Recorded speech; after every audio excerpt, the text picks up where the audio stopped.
Pfeiffer महाराष्ट्राचा superstar.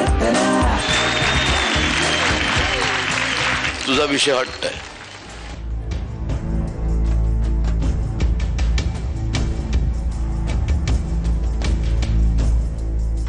बाबा result आलाय 91% आणि क्लासमध्ये सेकंड सुद्धा आहे. बाबा ऐका ना, अहो मला माहितीये तुम्हाला उशीर होतोय. बाबा मला तुम्हाला थोडं सांगायचं होतं. म्हणजे आपला प्रतीक आहे ना, तो फेल झालाय. अहो पण तुमच्या धाकाने तो घरी सुद्धा नाही आलाय. कालपासून मित्राकडेच थांबलाय. प्लीज त्याला रागवू नका बाबा. आणि खरं सांगायचं झालं तर त्याला नाहीये हो शिकण्यात इंटरेस्ट. हा पण तो गातो खूप छान.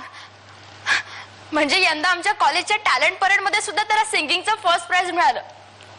बाबा बाबा ऐका ना बाबा, प्लीज त्याला गाऊ द्या.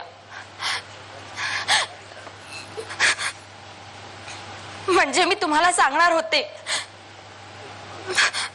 पण तुम्ही रागवाल म्हणून मी काही बोलले नाही.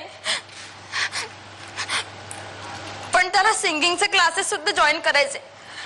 बाबा प्लीज नाही म्हणू नका. मला माहितीये की तुम्हाला त्याला इंजिनियर करायचंय. मी होते ना.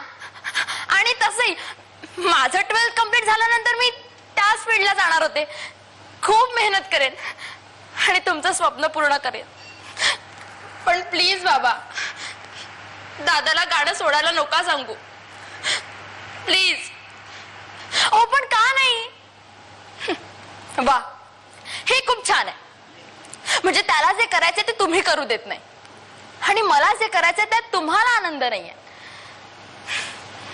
करिअर आमचं, पण ते तुम्ही तुम्हाला हवं तसंच घडवताय.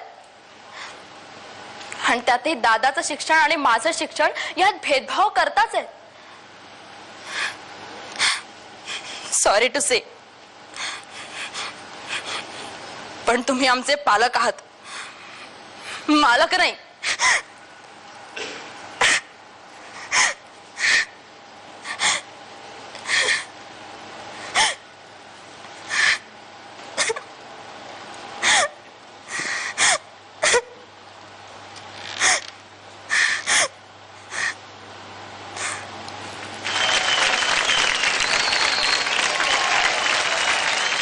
हट्ट मला वाटतं कुठेतरी थोडं थोडं लॉस झालं तुझं हट्ट. त्याला चांगलं बघतो ना, खूप असं थ्रू आउट होत होतं. I give you 2 stars. मलाही असं कुठेतरी वाटलं. त्याचा जो ग्राफ होता ना या सगळ्या ऍक्टचा, त्या अशा कुठल्याही ऍक्टचा ग्राफ तुम्ही डेफिनेटली, कारण तुम्ही छोटाच ग्राफ करताय ना, तुम्ही आम्हाला पंच दिला पाहिजेत. बस मी पण तुला 2 stars देते. फायफर महाराष्ट्राचा सुपरस्टार.